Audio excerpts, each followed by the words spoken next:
Bismillahirrahmanirrahim. Assalamualaikum warahmatullahi wabarakatuh. Innal hamdalillah nahmaduhu wa nasta'inuhu wa nastahdi wa natubu ilaih wa na'udzu billahi min syururi anfusina wa sayyiati a'malina man yahdihillahu fala mudhillalah wa man yudlilhu fala hadiyalah.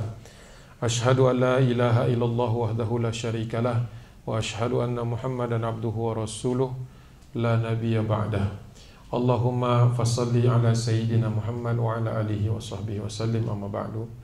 Alhamdulillah, segala puji milik Allah subhanahu wa ta'ala. Salawat dan salam tak lupa kita panjatkan kepada junjungan kita Nabi besar Muhammad sallallahu alaihi wasallam.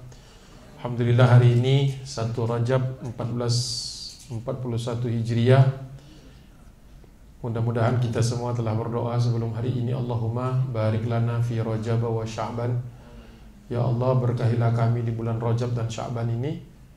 Wa balighna Ramadan, dan sampaikanlah kami ke dalam bulan suci Ramadan. Mudah-mudahan kita semua disampaikan Allah subhanahu wa ta'ala ke dalam bulan suci Ramadan dalam keadaan beriman kepada Allah subhanahu wa ta'ala. Hari ini kita lanjutkan kajian tentang Ghazwah Badar al-Kubra, sampai kepada bab ketika Ali bin Abi Thalib diperintahkan oleh Rasulullah bersama Sa'ad bin Abi Waqqas, bersama juga dengan Az-Zubair bin Awwam, fi nafarin min ashabihi ila ma'i badrin yaltamisunal khabara lahu alaihi. Jadi Rasulullah setelah mendapatkan informasi, bulan lalu kita sudah ceritakan bagaimana Rasulullah dan Abu Bakar As-Siddiq berhasil mendapatkan informasi bahwa ada rombongan lain di dekat lembah Badar ini, yaitu rombongannya Abu Jahal, dengan kekuatan yang belum diketahui. Oleh sebab itu Rasulullah mengirimkan berganti-gantian mengirimkan uyun, yaitu mata-mata atau dinas intelijennya Rasulullah sallallahu alaihi wasallam. Nah, ketiga orang yang tadi disebutkan, Ali bin Abi Thalib, Az-Zubair bin Awwam, Sa'ad bin Abi Waqqas radhiyallahu anhum, bersama sebagian dari sahabat yang lain turun ke lembah Badar itu setelah Rasulullah datang dari sana, kembali dari sana untuk mencari kabar lebih jauh. Nah, ketika sampai di sana, fa asabu rawiyatan li Quraisyin fiha aslam wa arid. Di situ mereka jumpai orang yang mengambil air, jadi tukang airnya, orang-orang Quraisy yang dibawa pimpinan Abu Jahal. Itu dua orang, namanya Aslam dan Arid. Dua orang ini kemudian ditangkap dan kemudian dibawa ke tendanya kaum muslimin di Udwatul Dunya. Kaum musyrikin ada di Udwatul Quswa. Jadi cuma dipisahkan satu lembah, masing-masing di belakang bukit, tidak saling lihat. Kalau sekarang mungkin sudah ketahuan karena pakai drone, ya. Zaman dulu belum ada, ya betul-betul tidak diketahui berapa banyaknya, harus dicari tahu. Ketika mereka membawa keduanya, Rasulullah qaimun yusalli, kemudian kebetulan Nabi sedang sholat, ya. Jadi waktu datang itu Rasulullah sedang melaksanakan salah satu salat sunnah tentu saja. Faqala, kemudian orang kedua itu ditanya, siapa kalian? Mereka berkata, nahnu suqatu Quraisyin, kami tukang airnya orang-orang Quraisy. Nah, maksudnya Quraisy ini rombongan yang datang dari Mekah, ya. Jadi kan ada dua rombongan, yang satu Abu Sufyan dari Mekah juga, tapi sudah sampai Syam dan kembali, jadi dalam perjalanan pulang. Sedangkan Abu Jahal dan kawan-kawannya ini berangkat karena terpancing emosinya oleh Damdam bin Amru Al-Ghifari. Ini kajian kita bulan Desember. Ini sudah pertemuan ketiga, Desember, Januari, dan hari ini bulan Februari. Nah, ketika mereka mengatakan kami dari orang-orangnya Quraisy, kagetlah Ali bin Abi Thalib, Zubair bin Awam, dan Sa'ad bin Abi Waqqas, karena tidak menduga bahwa lembah Badar ini sudah diakses oleh orang-orang yang butuh air juga, dan juga mungkin akan menduduki tempat itu dalam waktu segera. Namun mereka belum percaya bahwa perkataan ini sejujur-jujurnya, ya. Fakarihal qaumu khabaruhuma, maka rombongan Ali bin Abi Thalib tadi tidak menyukai pertanyaan atau jawaban ini, tidak menyukai informasi kedua orang itu, ya. Waraja'u an yakuna li Abi Sufyan, mereka itu menduga bahwa dua orang ini menyembunyikan informasi kalau sebenarnya mereka rombongan Abu Sufyan, yaitu rombongan yang memang sedang ditarget oleh kaum muslimin. Jadi dianggapnya memutarbalikkan fatah. Fadarabuhuma, keduanya kemudian dipukul. Dipukul itu artinya suruh ngaku ya. Suruh ngaku. Falamma, kemudian setelah dipukul itu kemudian mereka akhirnya mengaku ya. Huma qala nahnu li Abi Sufyan fatarakuhuma. Sekalinya katanya ya sudah, kalau memang begitu kami memang dari rombongan Abu Sufyan, padahal bukan. Akhirnya dilepaskan, maksudnya tidak lagi diinterogasi. Selesai mereka interogasi dengan cara yang ceroboh tadi, waraka'a Rasulullah SAW, Rasulullah ruku, wasajada, kemudian sujud, wasajadatai, kemudian thumma sallama. Selesai sholat Nabi, langsung menghampiri sahabat-sahabatnya dan berkata, bersabda kepada mereka, wa qala idza sadaqakum darabtumuhuma. Ketika mereka mengatakan sejujur-jujurnya keadaan mereka, kalian malah aniaya mereka. Kemudian wa idza kadzabakum taraktumuhuma. Ketika mereka kemudian berbohong mengikuti arah dari yang menginterogasi, maka kalian lepaskan. Maksudnya lepaskan, tidak lagi kalian tekan. Sadaqa wallahi innahuma li Quraisyin. Sebenarnya mereka ini sudah berkata sejujurnya. Sadaqa, dua orang berarti yang berjujur dua-duanya, kata Rasulullah. Sesungguhnya memang mereka ini dari Quraisy. Akhirnya dibawa sama Nabi dan diinterogasi oleh Rasulullah, disaksikan para sahabat, dan perhatikan bagaimana cara Rasulullah mengorek keterangan tanpa disadari oleh orang tersebut. Akhbarani an Quraisyin, kalian berdua tolong beritahu kepadaku bagaimana dan seperti apa orang-orang Quraisy yang kalian sebut tadi. Qala, keduanya berkata, hum wallahi wara'a hadzal kathib alladhi tara bil udwatil quswa, kata dia. Sesungguhnya rombongan Quraisy ini ada di belakang bukit itu. Yang ditunjuknya adalah Udwatul Quswa, bukit yang lebih jauh dari arah pintu yang masuk ke Badar dari arah Madinah. Bayangkan Badar itu di sebelah baratnya Madinah. Jadi ada jalan dari dari Madinah menuju Badar, datangnya dari timur ke barat. Sedangkan rombongan Abu Sufyan dari utara ke selatan. Sedangkan rombongan Abu Jahal dari selatan ke utara. Jadi semuanya merging di tempat itu, berkumpul di tempat itu. Namun Allah berfirman, a'udzubillahi minasyaitonirrajim, bismillahirrahmanirrahim, wa idz ya'idukumullahu wa ihda ta'ifataini annaha lakum. Sesungguhnya aku sudah berjanji akan mempertemukan kalian dengan salah satu di antara dua kelompok. Enggak akan ketemu dua-duanya, cuma salah satu saja. Wa tawadduna anna ghaira dzati syaukati takunu lakum. Sedangkan kalian waktu berangkat itu niatnya, targetnya, rencananya ketemu yang ghaira dzati syaukah, tak memiliki persenjataan. Yang dimaksud rombongan Abu Sufyan dari utara yang belum sampai. Wa yuridullahu, sedangkan keinginan Allah untuk kalian itu ayyuhiqqal haqqa. Allah ingin memberikan kalian bantuan agar yang membawa kebenaran dimenangkan. Bi kalimatihi, dengan kalimatnya Allah, wa yaqta'a dabiral kafirin. Sedangkan orang-orang kufur itu Allah ingin cerabut, akan binasakan sampai ke akar-akarnya. Wa yaqta'a dabiral kafirin itu dicabut akar-akarnya. Nah, kalau dalam interpretasi para sahabat waktu itu dan sebagaimana diyakini oleh Nabi SAW, akan ketemu rombongan yang lebih besar. Tapi di mana? Berapa kuat? Itu diserahkan kepada kaum muslimin. Ya, Allah tidak memfasilitasi sampai sejauh itu, walaupun kemenangannya dijamin, tetap harus usaha. Itu salah satu hikmahnya. Rasulullah dijamin kemenangannya, diberitahu oleh Allah, wa yuridullahu ayyuhiqqal haqqa, itu udah kepastian. Ya. Tapi sahabat tidak kendur, tidak malah relax, lay back gitu. Jadi kadang-kadang kalau kita sudah punya kepastian satu peristiwa, kadang-kadang kita jadi santai.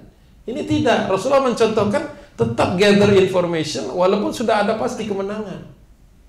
Bahkan waktu Rasulullah belum sampai Badar kan Rasulullah melakukan istisyarah, itu yang bulan kemarin. Dan istisyarah itu menggambarkan betapa solidnya kaum muslimin.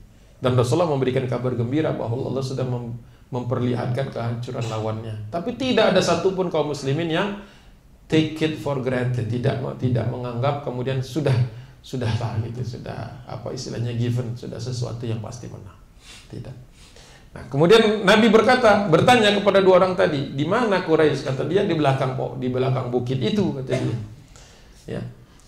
Kaget semuanya, termasuk Ali bin Abi Thalib dan Az-Zubair bin Awam dan Sa'ad bin Abi kaget karena ternyata dekat musuhnya ini. Berarti ini harus prepare kan? Malam ini juga harus dilakukan persiapan karena kemungkinan besar besok pagi pertempurannya.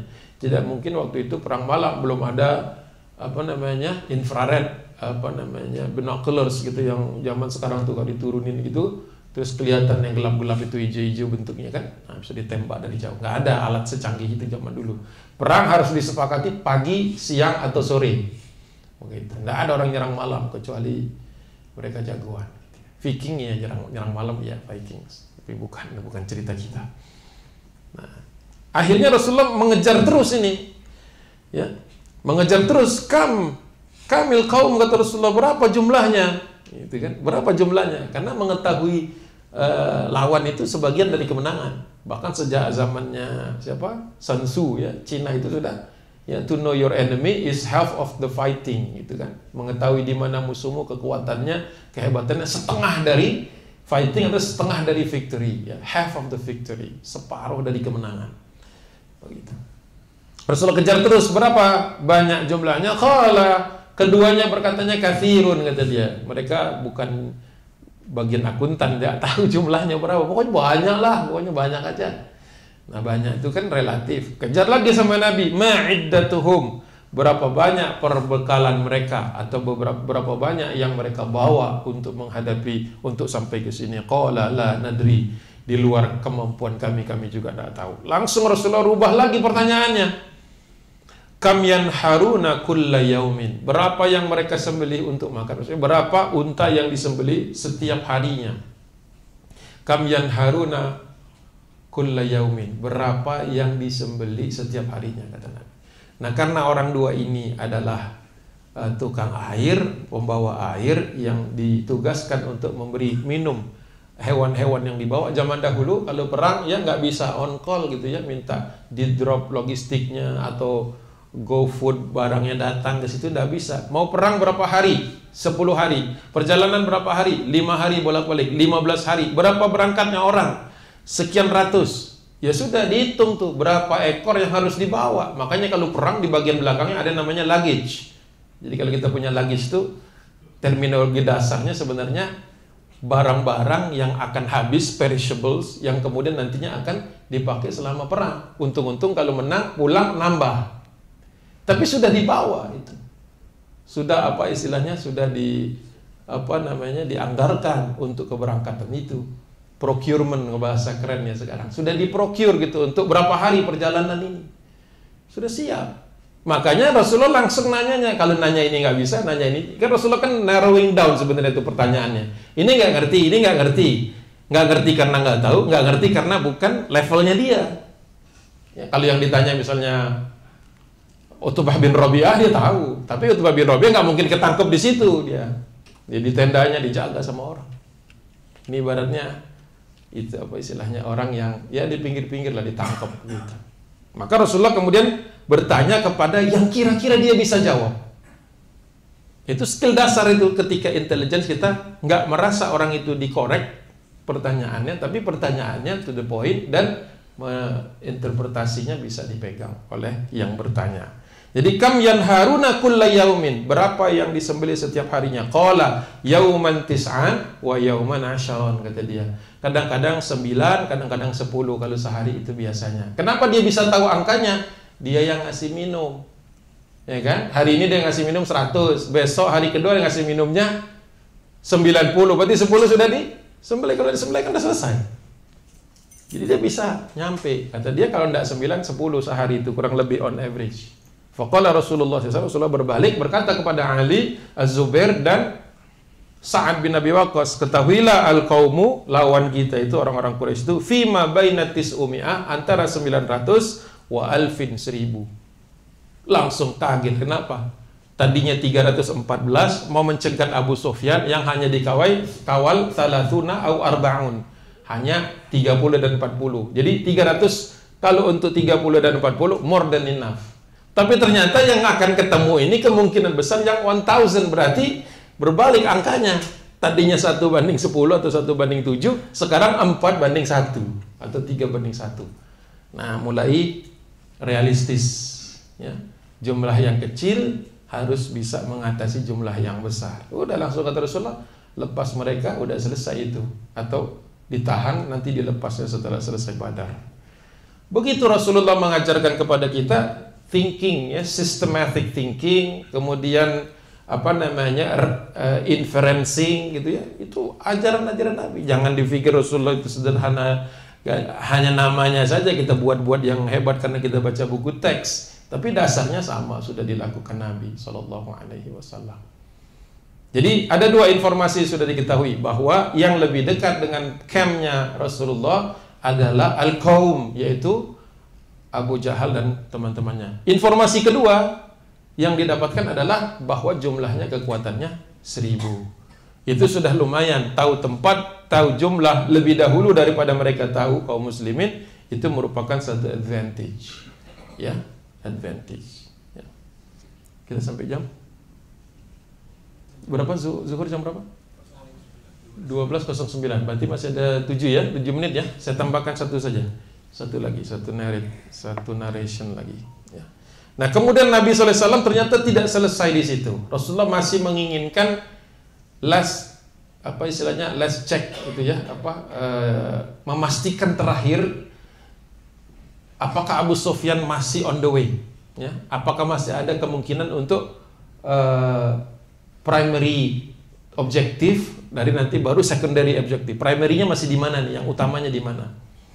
Yang diutus kali ini lain lagi, supaya penyegaran dan supaya semua sahabat punya kesempatan untuk melatih intelligence-nya, sensitivity-nya. Siapa yang diutus? Wa kana Basbas bin Amru wa Adi bin Abi Zaghabah. Ya. Qad madoya hatta nazala Badran. Kalau tadi Rasulullah hanya sampai di pinggir jalan menuju Badar, Ali bin Abi Thalib dan rombongannya sampai ke sumur Badar. Kalau Basbas dan Adi itu sampai ke sumur Badar yang paling ujung yang ada pemukimannya. Karena di Badar itu ada suku yang tinggal di sana, suku Juhani. Langsung ke sana, serap informasinya. Cari informasi sebanyak-banyaknya, apakah Abu Sufyan masih dalam perjalanan atau sudah lewat. Ya. Itu targetnya. Clear objective. Clear objective. Disuruhlah berangkat. Wa fa'anakho, keduanya kemudian mengendarai untanya dan kemudian menambatkannya di tempat itu. Ila tali qaribin minal ma', tidak jauh dari sumur. Kemudian thumma akhadha syanna lahuma yastakiyani fihi. Kemudian mereka menurunkan ember-ember mereka. Embernya jangan bayangkan dari plastik ya. Zaman dahulu kulit, kalau menyembelih hewan, kulitnya diambil, dikeringkan, kemudian dijahit. Itu sudah jadi water vessel gitu. Jadi sudah kayak digantung ini tuh. Pernah lihat Rasulullah kalau wudhu malam ya, itu ada semacam kayak semacam dari kain dari kulit binatang diisi air ya, yang sudah dikeringkan tentu saja. Nah, nanti digantung sama Nabi terus dimiringkan sedikit jadi airnya ngucur. Nah, di situlah Rasulullah wudhu. Bukan pakai keran, belum ada keran waktu itu. Ya. Jadi perlu tahu kita detail-detail untuk menikmati hadis. Kalau enggak lewat saja, pusing kepalanya udah berat duluan. Ya. Jadi dia menurunkan wadah air dan kemudian mengambil keperluan secukupnya di situ. Kenapa secukupnya nggak cepet-cepet? Karena kesana tujuan aslinya bukan cari air, tapi cari data. Makanya orang-orang intelijen itu pelan kalau apa-apa minum tuh. Karena bukan minum ini yang dicari, tapi matanya yang kemana-mana. Ya, kalau kita memang minum itulah yang dicari. Gitu kan. Setelah minum makan kan, nggak sadar kalau yang di pojok sana sedang mengamati ruangan. Dalam sekali, jarang-jarang sampai dikuliti seperti itu. Nah, seketika sedang ngurusin air itu slow motion, wa Majdi bin Amru al-Juhani datang, kepala sukunya datang ke situ, ngambil air juga, keperluan air tersebut. Ya. Kemudian sudah habis waktunya. Masih ada sedikit ya. Nah, ketika 3 orang, sekarang ada 3 orang mengelilingi sumur Badar itu. Basbas, Adi, kemudian Majdi ini kepala sukunya. Dia ngambil air juga. Nah, ketika bertiga sedang ngambil air, sama-sama saling lihat, tidak saling kenal. Datanglah 2 orang. Fasami'a Adi wa Basbas jarataini min jiwaril hadiri wa huma yatalazamani 'alal ma. Dua orang lagi datang perempuan juga ngambil air ya. Perempuan dari suku Juhani tadi ngambil air, tapi terlihat di antara mereka berdua ini sedang ngobrol atau sedang ada percakapan. Apa percakapan mereka? Innama ta'til 'airu ghadan aw ba'da ghadan, kata mereka. Yang satu ngomong, ya, kita beruntung akan ada rombongan besar besok datang atau besok lusa, kata dia. Kenapa beruntung? Fa'amalu lahum, saya punya kesempatan untuk bekerja menservis rombongan itu. Karena ini kan 2000 camels, ya, 2000 unta di rombongannya Abu Sufyan itu. Memang sudah schedule untuk datang hari itu atau besok. Sudah on schedule karena apa? Ketika berangkat Abu Sufyan itu sudah membayar semua tempat oasis itu, biaya untuk kalau rombongannya nanti pulang sudah disiapkan alaif, makanan, jerami dan sebagainya. Hebat, dahsyat kan. Orang Quraisy itu punya namanya ilaf. Ilaf itu trade contracts. Kita cuma menyebutnya apa namanya? Li'ilafi Quraisy. Cuma perjalanan Quraisy saja. Padahal itu maksudnya kontrak kerja rutin tahunan. Dan itu bukan hanya ke utara dan ke selatan, tapi ke timur dan ke barat juga.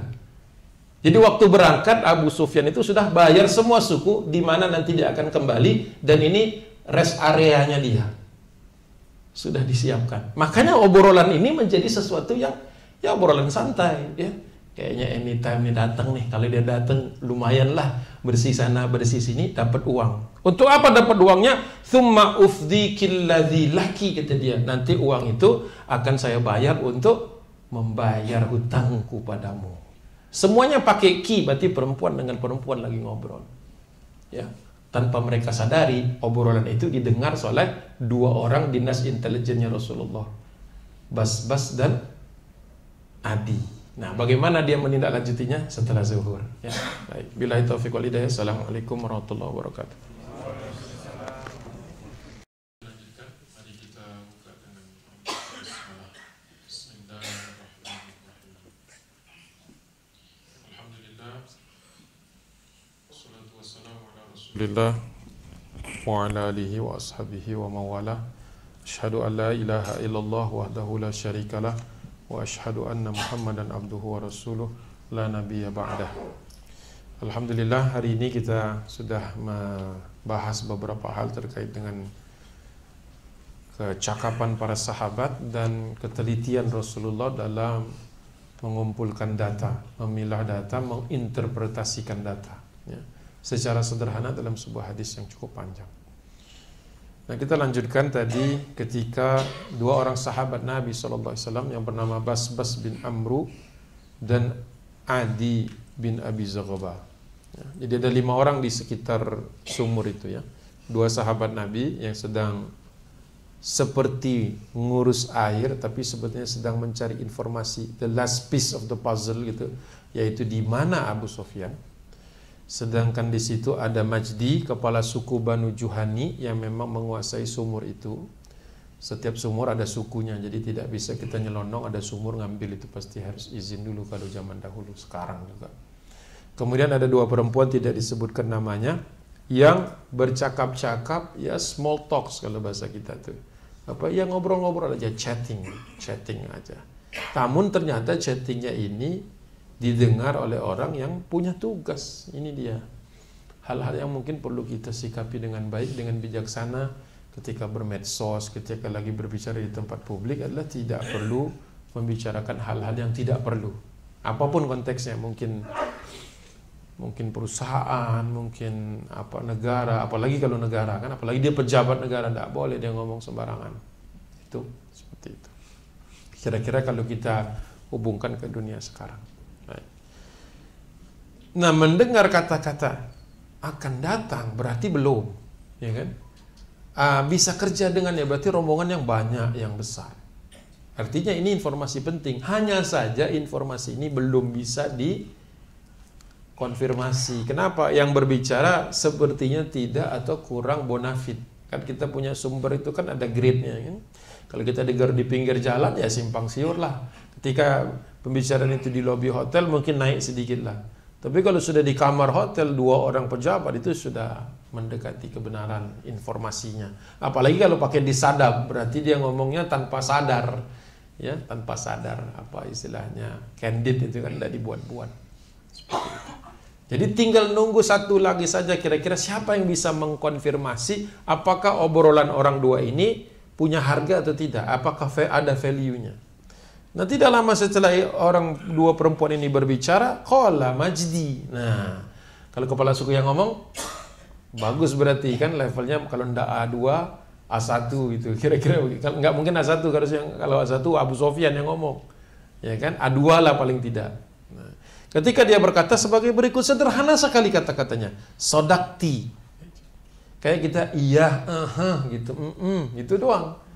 Tapi karena keluar dari mulut seorang yang punya kapasitas, punya kredibilitas, maka informasi ini jadi checklist. Benar berarti Abu Sofyan belum datang. Nah, kesalahannya ya. Bas-Bas dan Adi tadi terlalu excited. Jadi ketika dia meninggalkan daerah Badar itu, sumur Badar itu, meninggalkannya dengan agak sedikit terburu-buru. Harusnya dia sapa lah, ngobrol sedikit terus pulang, membuat semuanya itu smooth, lancar. Tsumma khallasa bainahuma. Kemudian dia tanpa berbicara apa-apa menyelesaikan urusannya. Padahal tadi lagi asik-asik ambil air. Hanya karena Majdi mengatakan sodakti, bukan sodakta, maaf, sodakti, karena dia membenarkan perkataan seorang perempuan. Langsung menuntaskan urusan airnya. Wasami'a dzalika Adi wa Bas-Bas. Ketika mendengar itu, fajalasa, keduanya langsung naik ala ba'iraihima, ke atas 2 unta mereka tadi. Setelah itu thumman tolako, bergegas dia pergi hatta ata ya Rasulullah sallallahu alaihi wasallam. Langsung bergegas pergi meninggalkan Sin ke belakang bukit Udwatid Dunya dan mengabarkannya, fa akhbarahu bima sami'a, mengabarkan kepada Nabi sallallahu alaihi wasallam, ini loh kami dengar informasi ini. Berarti Abu Sofyan belum nyampe di Badar. Masih ada kesempatan untuk mendahului Abu Jahal dan kawan-kawannya. Kan Abu Sofyan kan berharap ketemu di situ. Kalau ketemu kan tentu saja di rombongan ini akan kuat menghadapi Rasulullah sallallahu alaihi wasallam. Rasulullah inginnya ketemu dulu dengan Abu Sofyan sebelum ketemu dengan Abu Jahal. Kalau perlu nggak perlu ketemu dengan Abu Jahal. Abu Jahal hanya memainkan peran saja karena tertipu setan. Masih ingat kan pembahasannya ketika fatabad daya lahumu syaitan bisurati Suraqah bin Malik, ketika setan mengelabui mereka menggunakan wujud seorang yang bernama Suraqah bin Malik, kepala suku Bakar. Itu yang kalian nggak ikut bulan lalu atau 2 bulan yang lalu, setan itu ngomporin untuk berangkat, ya, ngomporin untuk berangkat. Padahal kemudian akhirnya mereka sendiri melarikan diri, ya, melarikan diri. Jadi itu semuanya qadarullah semua. Abu Sofyan hampir sampai, Rasulullah sudah dekat, Abu Jahal sudah dekat. Titik poinnya, meeting place-nya itu adalah Badar. Memang sudah tidak bisa kalau kita sudah ditakdirkan sampai ke satu tempat untuk hidup maupun untuk mati, itu pasti terjadi. Tidak ngelak lagi kita. Nah, lanjutnya apa setelah itu? Tadi sudah capture dari peristiwa-peristiwa yang dialami para sahabat, sebagaimana dilaporkan kepada Rasulullah SAW. Kali ini Ibnu Hisham mengajak kita untuk melihat the other side, sisi yang sebelahnya, yaitu Abu Sufyan. Dari penuturan Abu Sufyan setelah masuk Islam tentunya, ya. Wa aqbala Abu Sufyan ibnu Harbin, ya. Kemudian Abu Sufyan mengedepani, jadi melari ke depan. Rombongan 2000 unta, dia langsung ke depan, ya. Abu Sufyan bin Harb waktu itu masih musyrik. Hatta taqaddama al-'iru hadaran, sampai dia itu memacu kudanya di paling depan karena khawatir. Apa yang dia khawatirkan? Rombongan di kecil dia ini dicegat oleh rombongan kaum muslimin. Itu kekhawatiran utama. Hatta waradal ma, ketika itu langsung dia pacu karena dia khawatir, punya feeling lah, namanya intuisi gitu ya. Intuition, dia langsung dia pacu sampai ke lembah Badar. Langsung mencari yang namanya Majdi. Faqala li Majdi bin Amru al-Juhani dengan perkataan hal ahsasta ahadan. Jadi langsung dia nggak nanya 2 orang perempuan tadi, langsung karena dia punya dealnya dengan Majdi. Jadi dia istilahnya melepaskan diri dari rombongan 2000 unta ini kan jalannya pelan. Ini ngebut duluan ke depan sana untuk mencari tahu apakah aman atau tidak Badar itu. Last minute itu. Dia berkata kepada Majdi, adakah sesuatu hal yang membuat engkau curiga? Hal ahsasta ahadan, sesuatu hal yang tidak biasa. Kata Majdi, faqala ma ra'aitu ahadan unkiruh. Aku tidak melihat sesuatu yang out of its place, sesuatu yang tidak pada tempatnya, atau sesuatu yang tidak aku sukai. Tidak ada, kata dia. Illa itu kecuali, katanya, illa anni qad ra'aitu, aku sempat juga melihat rakibain, dua penunggang unta. Qad anakho, menambatkan untanya langsung menuju sana, ila hadzal, di bukit yang itu, gundukan sana. Tsumastaqoya, mereka turun ngambil air. Fi syanni lahuma, menyelesaikan urusannya. Tsumantolaqo, tapi perginya agak buru-buru, kata dia. Itu saja laporan dia. Yang lain as usual, ya. Yang extraordinary yang itu. Makanya kalau jadi agen intelijen, mata-mata itu harus terkontrol semuanya. Walaupun kita girang dapat informasi penting, tidak boleh kelihatan. Go with the flow. Kalau perlu pulangnya sore. Kenapa? Pulang siang orang langsung, ya dari satpam melihat bapak biasanya tidak pulang jam segini. Nah itu. Jadi flow dengan semuanya itu. Ya, dahsyat itu ya. Majdi karena kepala suku, ya wawasannya kepala suku. Yang dia lihat adalah ya skalanya dia, ya, skalanya dia. Apa jawaban Abu Sufyan? Abu Sufyan cukup. Abu Sufyan juga cerdas. Ya. IQ tinggi nih. Kenapa? Dia nggak ngomong lagi. Fa'ata Abu Sufyana munakhoha. Langsung menuju tempat penambatan yang katanya dituju situ. Untanya ditambat di situ. Langsung dia menuju tempat penambatan unta. Fa'akhadha min ab'ari ba'iraihima. Dia cari kotoran bekas kotoran unta. Kalau dikaitkan ya, makan kan di situ ada tempat dia makan, dan kemudian ya binatang begitu makan buang. Dicari-cari sama dia kotoran yang paling baru. Karena kan di situ unta mungkin puluhan sehari. Carilah yang paling baru, karena kata Majdi ya baru kemarin atau beberapa waktu yang lalu. Ya. Dicari-cari sama dia, fafattahu, sama dikobok-kobok sama dia, dibuka-buka. Apa yang dia cari?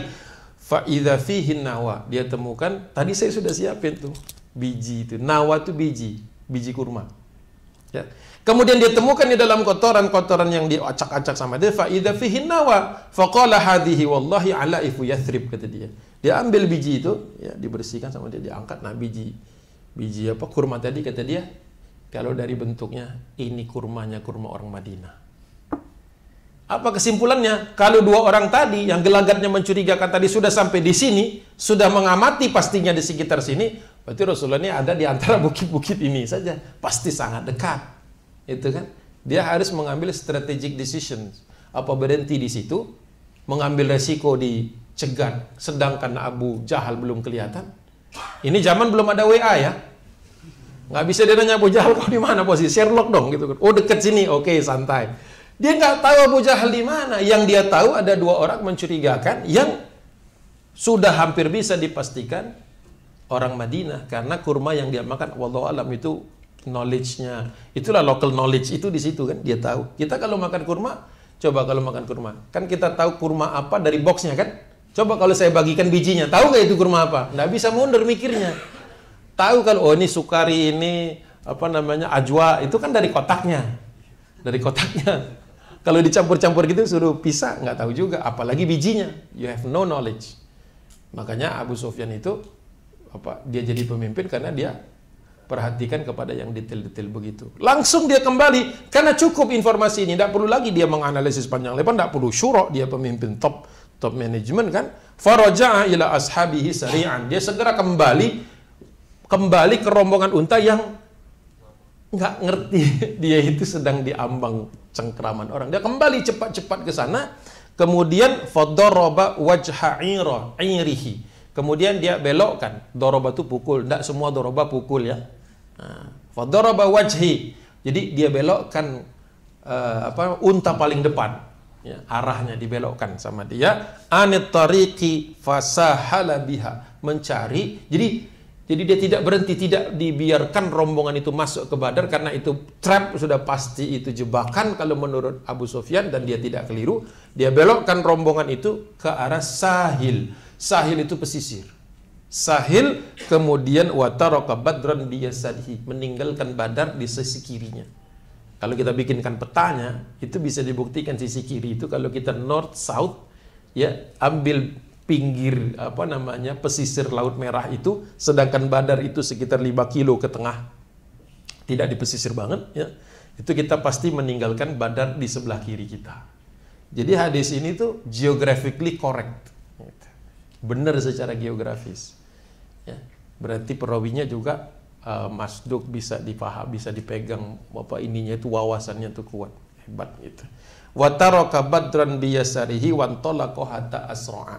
Setelah semua unta itu bagaimana depannya? Kalau depannya belok semua dia kayak bebek. Belok semua gitu. Jantannya yang di depan itu yang jadi leadernya. Nah, setelah sudah di barisan, sudah aman, sudah jauh dari, menghindar dari Badar, dipaculah dengan secepat-cepatnya. Bagaimana dengan Alaif, kontrak dia dengan Majdi hangus, DP hilang. Karena kan no show kan, kalau no show yang kan makan tidak digelar kan. Tidak perlu lagi ada pelunasan, tapi DP-nya, down payment-nya hilang, hangus. Ya itu lebih baik hangus itu daripada 2000 unta ketangkep semua. Coba bikin cost benefit analisisnya, pasti lebih untung melarikan diri. Di dalam satu hadis, ya, asal mau ngulitinya. Ya. Kalau enggak ya cerita-cerita biasa saja. Lolos. Jadi betul, ya pasti betul namanya ayat Allah, enggak mungkin salah. Wa idz zayyana lahumus syaiton, tadi itu bagaimana orang-orang dibuat kagum dengan amalannya, tapi wa idz ya'idukumullahu ihda ta'ifataini annaha lakum. Allah janjikan kepada kalian akan ketemu dengan salah satu rombongan dari dua. Betul, sekarang rombongan kedua sudah dibuat sama Allah melarikan diri dari Badar. Rasulullah sudah di pinggir Badar, udwatid dunya, di bukit yang dekat dengan Madinah, sedangkan orang-orang Abu Jahal di Udwatil Quswa.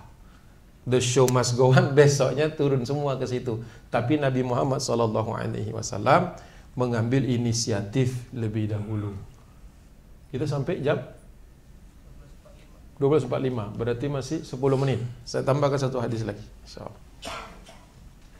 Okay. Walamma ra'a Abu Sufyan annahu qad ahraza 'irahu arsil ila Quraisy. Ketika Abu Sufyan kembali lagi ke jalan utama dan menemukan jejak, dia pintar lihat jejak, tracker juga, bahwa rombongan yang lewat itu ribuan, sudah 1000 paling tidak, lewat dari arah Mekah, maka dia mengambil kesimpulan. Kan tadi kan jalurnya kan, seandainya dia tetap dengan jalur utama pasti ketemu Abu Sufyan, tapi ketemu Rasul duluan. Masalahnya itu, dia ngambil jalur exit, ya, detour keluar, dia nggak ketemu dengan Abu Jahal jadinya. Di tengah jalan dia lihat, ini rombongannya semua dari Mekah, bisa dilihat, ribuan orang, maka dia utus rombongan yang dia bawa tetap ke Mekah untuk mengamankan ya, mengamankan kafilah ini, ya, dengan muatannya. Tapi dia ngutus orang untuk menyampaikan kepada Quraisy, kepada Abu Jahal, pesan sebagai berikut. Ya.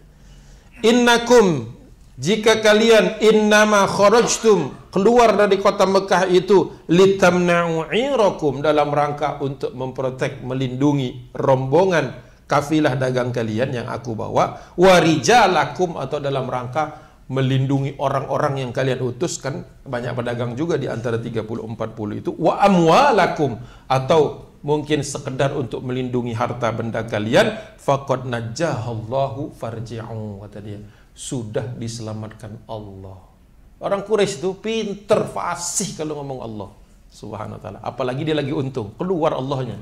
Tapi nanti kalau lagi dia kesel, lagi yang lain, lagi seneng jahiliyah, balik lagi ke Lata, Uzza, Manat, Hubal, dan seterusnya. Ya, jadi jangan kaget kalau misalnya Abu Jahal, Abu Sufyan pada kondisi musyrik bersumpah, wallahi, ya, they don't mean it. Gitu. Jangan dipikir mereka itu masuk ke hati, itu cuma di bibir saja. Demi Allah katanya gitu. Beda dengan kalau sahabat, wallahi itu berarti sumpah. Ya, jadi jangan GR kalau baca, loh kok ini kok wallahi ini, apa Abu Sufyan udah masuk Islam? Nggak gitu memahaminya. Oke, ya. Jadi kata dia, sudah Allah amankan. Farji'u, sudah. Let's return, balik aja. Farji'u, kata dia. Jadi kata Abu Sufyan, ngapain konflik? Kenapa harus bertempur dengan kaum muslimin di Badar? Kan main objektifnya sudah selesai, yaitu menyelamatkan rombongan dagang. Tapi Abu Jahal masih kebayang-bayang support yang diberikan sama iblis. Kata iblis, hari ini tidak mungkin engkau kalah. Hari ini kalau perang pas untuk melumatkan kaum muslimin. Tapi yang ngomong itu sudah ngibrit duluan. Sudah mundur balik arah. Ya. Apa jawaban Abu Jahal? Faqala Abu Jahlin bin Hisham. Aslinya namanya Umar bin Hisham. Ya. Abu Jahal bin Hisham, dia katakan, wallahi, pakai wallah lagi, pasti betul, ahli neraka, tapi wallahi, ahli neraka, tapi sumpahnya bikin kita bingung, di mana dia ini sebenarnya. Wallahi la narju hatta narida badran, kata dia, kami tidak akan kembali ke kota Mekah sampai kami berkuasa di Badar. Jadi sudah bicaranya bicara kesombongan dan kekuasaan. Kata dia begitu. Hatta narida Badar. Dan ini keterangan dari Ibnu Hisham, wa kana Badrun mausiman min mawasimin Arab, dan memang Badar itu salah satu pasar musiman yang paling strategis di jalur itu. Jadi wajar juga kalau Abu Jahal ingin show of force di situ. Ya, to let other tribes know that he is here. Gitu. Untuk memastikan semua suku yang ada di situ, ini Abu Jahal, ini Quraisy, jangan main-main. Gitu. Jadi to make a statement. Ya.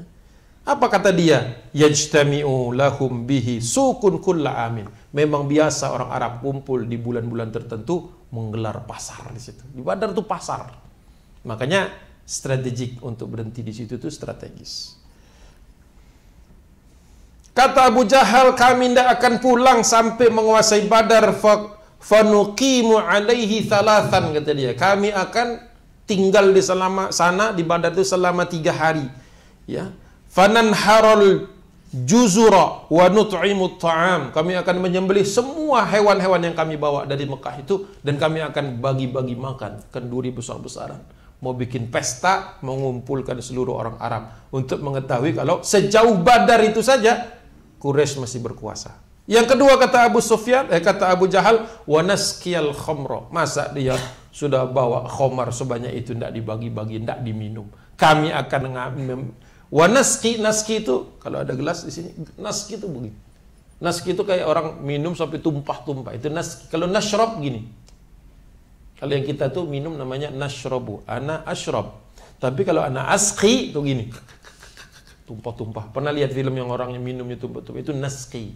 Maka kata dia, wa naskiyal khamar. Kami akan tegak khamar selama 3 hari. Ini udah main bicara pesta, perang belum tapi udah yakin menang. Jadi sudah mendesain party padahal perangnya belum. Sudah mendesain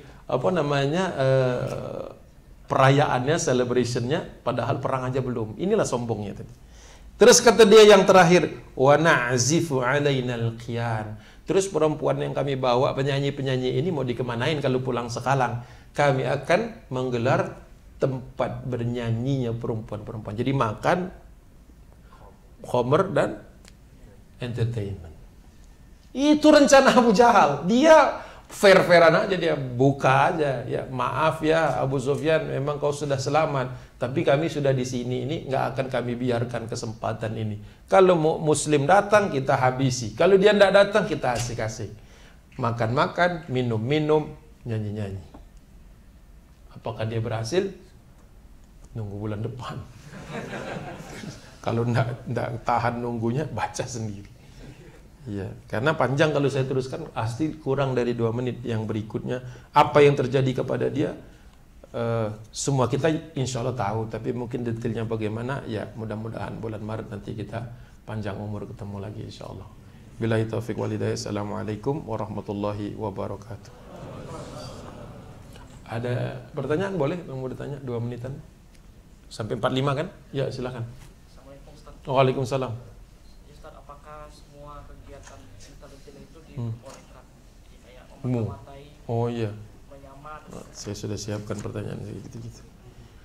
An ummihi Ummi Kulthum bintu Uqbah qalat, berkata uminya, ibunya Ummi Kulthum, ma sami'tu Rasulullah, aku pernah mendengar Rasulullah berkata, yurakhisu fi syai'in minal kadhib, yang diperbolehkan, diberikan rukhsah, ya, diberikan pengecualian, ya, segala sesuatu dari berbohong, illa fi thalathin, tidak boleh, tidak ada rukhsah untuk berbohong kecuali dalam 3 hal. Kecuali dalam 3 hal. Yang pertama, karena Rasulullah SAW yaqulu la a'adduhu kadhiban, tidak diperbolehkan untuk berbohong ar-rajul, kecuali ar-rajulu yuslih bainan nas, ketika seorang laki-laki ingin mendamaikan 2 manusia yang berselisih, boleh dibohongi. Dia sebenarnya sudah mau bai'an, terus ke sini dia sebenarnya nunggu-nunggu Muhammad buat baikan, akhirnya baikanlah 2 orang ini. Boleh, kasih contohnya seperti itu. Yang kedua, warrajulu yaqulu fil harbi, dalam keadaan berperang. Dalam berperang mengecoh lawan, wajib, bahkan bukannya hanya boleh. Kalau kita bilang kita nanti bakal ke sini nih, cuman 10 orang dah bawa senjata, bunuh diri namanya.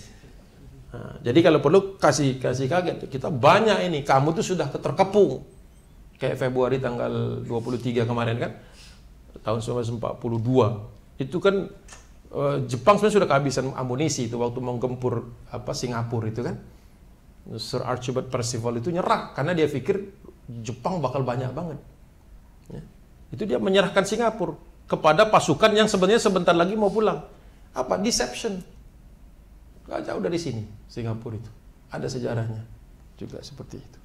Contoh-contoh. Dan yang ketiga, warrajulu yuhaddithu imra'atahu wal mar'atu tuhaddithu zawjaha. Seorang laki-laki ketika berkata-kata memuji istrinya atau istrinya memuji suaminya. Jadi kalau dipuji jangan GR dulu. Bisa jadi nyeneng-nyenengin. Tapi halal, boleh. Jangan muji-muji istri orang, nah, itu bahaya. Nah, itu. Istri sendiri ledekin, enggak apa-apa. Istri orang jangan. Sudah ada 3 kondisi boleh berbohong, tapi ini bukan berbohong terus, tapi kondisional, ya, as needed gitu. Bukan sesuatu yang jadi kebiasaan, bukan jadi habit, bukan. 1, mendamaikan orang. Tidak setiap hari kita ketemu orang konflik kan, dan tidak semua konflik bisa selesai dengan cara begitu. You see the problem, you analyze the problem, gitu kan. 1. Kedua, dalam perang, di dalam hadis yang lain kata Nabi SAW, al-harbu makidah, perang itu tipu daya. Siapa yang jujur yang kalah dalam perang. Beda setelah perangnya selesai, kembali jujur. Ya kan, ketika bagi harta, bagi gonima, tanda tangan, persetujuan damai, itu balik lagi. Pas perangnya yang boleh melakukan tipu daya itu. Dan yang ketiga, seorang laki-laki memuji istrinya. Waduh, cantik betul hari ini, gitu ya. Lebih bagus nggak bohong tentu saja. Kalau terpaksa dia lupa pakai apa sesuatu hal yang kan, kalau kita melihat sesuatu yang tidak kita sukai pada istri kita, tidak boleh kita langsung kayak itu. Jelek, masih hari ini gitu. Astagfirullahaladzim, ya. Jarang ngaji itu berarti. Jarang ngaji, nggak ngerti trik-triknya, pada Rasulullah sudah beberkan. Itu kondisi bohong, tipu daya. Tapi tadi ketika Ali bin Abi Thalib main kasar dengan 2 orang itu, ditegur sama Nabi SAW. Ada batasnya. Kalau mau tahu batasnya itu dalam kitab harb, kitab peperangan. Ada yang tidak boleh. Jadi tetap ada batasan. Tetap ada batasan. Tidak boleh membunuh anak-anak, tidak boleh membunuh perempuan tak berdaya, tidak boleh menghancurkan kanisa. Kanisa itu gereja-gereja. Tidak boleh menghancurkan, tidak boleh mengusir para rahib. Gitu. Ada aturan, ada exceptions. Always exceptions to the rules. Selalu ada. Makanya untuk seimbang harus baca dua-duanya. Begitu. Ya, silakan. Penyamar. Rasulullah nyamar kurang apa? Waktu dia turun sama Abu Bakar As-Siddiq, datang nggak bulan kemarin? Nah, itu saya ketahui desanya. Tapi tidak apa-apa saya jawab. Turun Rasulullah bersama Abu Bakar As-Siddiq, ketemu orang tua, Syekhul Arab, orang tua dari Arab. Dia tanya, kau sudah tahu belum di mana sahabat-sahabatnya Muhammad dan sahabat-sahabatnya? Yang nanya Rasul. Nanya, kau tahu nggak di mana Muhammad? Di mana orang-orang Mekah, orang-orang Quraisy. Kata dia, kamu kasih tahu dulu siapa kalian berdua ini. Kata Nabi, kau kasih tahu, kami kasih tahu. Dia cerita panjang lebar. Setelah selesai, Rasulullah langsung pulang, pura-pura. Langsung dipanggil sama dia, kalian dari mana berdua? Kata Rasulullah, nahnu min ma, kami dari air. Akhirnya orang itu mengatakan, amil ma'il Irak, kata dia, apakah kalian orang-orang Irak? Rasulullah cuma lambai-lambai aja dari jauh. Jadi orang itu sudah sedekat itu dengan Nabi, sudah ngobrol-ngobrol, tetap tidak tahu siapa itu. Bahkan dia menduga orang Irak. Bajunya kah? Cara ngomongnya kah? Allahu a'lam bishawab. Yang jelas Rasulullah sudah mengajarkan kepada kita, you don't have to introduce yourself all the time to everyone. Tak perlu. Apalagi dapat tugas. Gitu. Tapi di sini kan dinasnya bukan intelijen. Jangan dipakai. Nanti di lobi sana antum saling bohong, aneh yang kena. Di sini kan urusan minyak kan, eksplorasi kan. Kalau antum di sebelah sana tuh di Ragunan, tahu Ragunan nggak? Bin, ya kan? Kalibata tahu? Bais. Nah, itu mungkin dunianya. Nggak usah diajarin lagi kali itu. Sudah ngerti dia. Kecuali yang direkrut sama Bin itu yang masih masih hijau tuh. Dia suka ngomong kalau dia agen. Gitu. Ya, agak update pula. Kita juga bilang agen-agen minyak. Selesai. Baik, selesai ya, khalas. Insyaallah. Mudah-mudahan kita ketemu lagi. Insyaallah Maret kita lihat bagaimana kesudahan Abu Jahal yang begitu digdaya, begitu jumawa, mengatakan akan 3 hari makan-makan, pesta pora, kemudian akan minum-minum, mabuk-mabukan dan asik-asikan. Terus dia berpikir bakal menang perang. Kita lihat saja. Billahi taufiq wal hidayah. Assalamualaikum warahmatullahi wabarakatuh.